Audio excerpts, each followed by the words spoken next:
Assalamualaikum warahmatullahi wabarakatuh. Perkenalkan, kami dari kelompok 2 ingin mempresentasikan bab 3 tentang mengutamakan kejujuran dan menegakkan keadilan. Setiap orang tua ingin diperlakukan dengan jujur dan adil. Kedua orang tua akan sangat bangga jika anak-anaknya selalu jujur. Demikian pula bapak ibu guru sangat bangga jika murid-muridnya terbiasa jujur. Tentunya kalian juga senang jika memiliki teman yang selalu jujur dalam setiap keadaan. Teman ibarat cermin bagi kita. Kepribadian seseorang bisa dilihat dari teman dekatnya. Kejujuran dan keadilan merupakan sifat mulia yang harus dimiliki setiap mukmin. Keduanya harus ditanamkan dan dibiasakan sejak usia dini. Di rumah, di sekolah, dan dimanapun harus terbiasa berperilaku jujur dan adil. Bangsa Indonesia membutuhkan pemimpin yang jujur dan adil. Oleh karena itu, kalian harus memegang teguh kedua perilaku mulia tersebut. Jujur, kejujuran harus diutamakan dalam setiap pergaulan, baik di rumah, sekolah, maupun masyarakat. Kerugian akibat ketidakjujuran akan dirasakan oleh diri sendiri dan orang lain. Seseorang yang tidak jujur akan sulit mendapat kepercayaan dari orang lain. Sementara orang lain yang pernah dibohongi akan merasa kecewa dan sakit hati. Kepercayaan tidak bisa dibeli dengan uang. Kepercayaan akan muncul jika seseorang jujur. Sebagai contoh, seseorang yang jujur biasanya akan dipilih menjadi bendahara. Tugas bendahara sungguh sangat berat, karena harus mencatat dan membukukan keuangan dengan benar dan jujur. Setiap tugas dan kewajiban yang dilaksanakan dengan sebaik-baiknya pasti akan mendapat balasan dari Allah SWT, berupa pahala dalam sebuah hadis riwayat Muslim.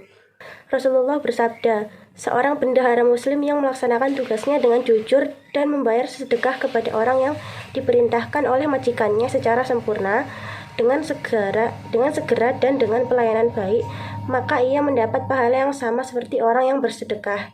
Kitab hadis Sahih Muslim. 2. Adil. Adil berarti memberikan hak kepada orang yang berhak menerimanya, meletakkan segala urusan pada tempatnya. Orang yang memihak kepada kebenaran bukan berpihak karena pertemanan, persamaan suku maupun bangsa. Ajaran Islam menjunjung tinggi atas keadilan. Hal ini bisa dipahami karena Islam membawa rahmat bagi seluruh alam, rahmatan lil alamin. Oleh karena itu, setiap muslim wajib menegakkan keadilan dalam posisi apapun.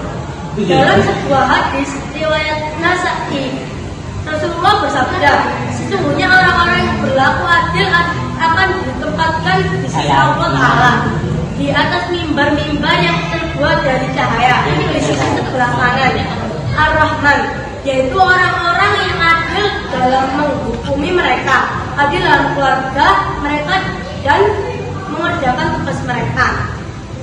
Kitab hadis Sunan Anas. Allah Subhanahu wa Ta'ala menegaskan bahwa kebencian terhadap suatu golongan atau individu janganlah menjadi pendorong untuk bertindak tidak adil. Ini menjadi bukti bahwa Islam menjunjung tinggi keadilan. Rasa benci kepada seorang atau suatu golongan menjadi pintu masuk untuk menjerumuskan manusia ke lubang kehancuran.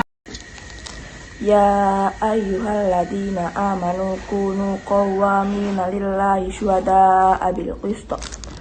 Wala yajrimannakum sana'anu qaumin ala alla ta'dilu ya'dilu wa aqrabu littaqwa wattaqullah innallaha khabirum bima ta'malun. Artinya, wahai orang-orang yang beriman, hendaklah kamu jadi orang-orang yang selalu menegakkan kebenaran karena Allah Subhanahu wa Ta'ala, menjadi saksi dengan adil. Dan janganlah sekali-kali kebencianmu terhadap suatu kaum mendorong kamu untuk berlaku tidak adil. Berlaku adillah, karena adil itu lebih dekat kepada takwa. Dan bertakwalah kepada Allah Subhanahu wa Ta'ala. Sungguh Allah Maha mengetahui terhadap apa yang kamu kerjakan. Quran Surah Al-Maidah ayat juz 5 ayat 8. Bagaimana jika kebenaranmu itu dari orang kafir? Kita harus tetap berlaku adil dan menerima kebenaran meskipun muncul dari orang kafir. Bahkan jika kita menolak kebenaran dari orang kafir, dikategorikan sebagai kezaliman. Jadi kejadian itu berlaku untuk semua, baik kawan maupun lawan.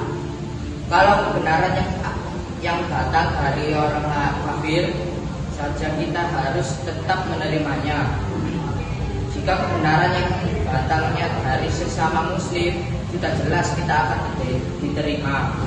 Oleh karena itu kita sangat aneh kalau antara sesama muslim saja saling bertikai yang hanya karena masing-masing merasa bahwa pendapatnya lebih benar. An Abdillah bin Mas'ud qala Rasulullah sallallahu alaihi wasallam, alaikum bisidqi fa inna sidqa yahdi ilal birri wa innal birra yahdi ilal jannati radhiyallahu an. Artinya, hendaklah kalian bersikap jujur, karena kejujuran itu akan membawa pada kebaikan, sedangkan kebaikan akan membawa pada surga. Haddatsana Abul Mudillati maula ummil mu'minina sami'a Aba Hurairah yaqulu qala Rasulullah sallallahu alaihi wasallam, salasatun la ruddu dakwatuhum al-imamu al-abidu was-shaimu hatta yuftira wa da'watul maglumi tuhmalu alal ghamami wa tuftahu laha abwabus samai radhiyallahu an. Artinya, telah menceritakan kepada kami Abu Al-Mudillah, pelayan Ummul Mukminin, bahwa ia mendengar Abu Hurairah berkata, Rasulullah sallallahu alaihi wasallam bersabda, 3 orang yang doa mereka tidak terhalang, yaitu imam, pemimpin yang adil, orang yang berpuasa hingga berbuka, dan doa orang yang dizalimi. Doa mereka dibawa ke atas awan dan dibukakan pintu di langit untuknya. Jadi dapat disimpulkan dari presentasi kami sebelumnya bahwa kita sebagai manusia harus berperilaku jujur dan adil kepada sesama manusia. Sekian presentasi dari kelompok kami. Wassalamualaikum warahmatullahi wabarakatuh.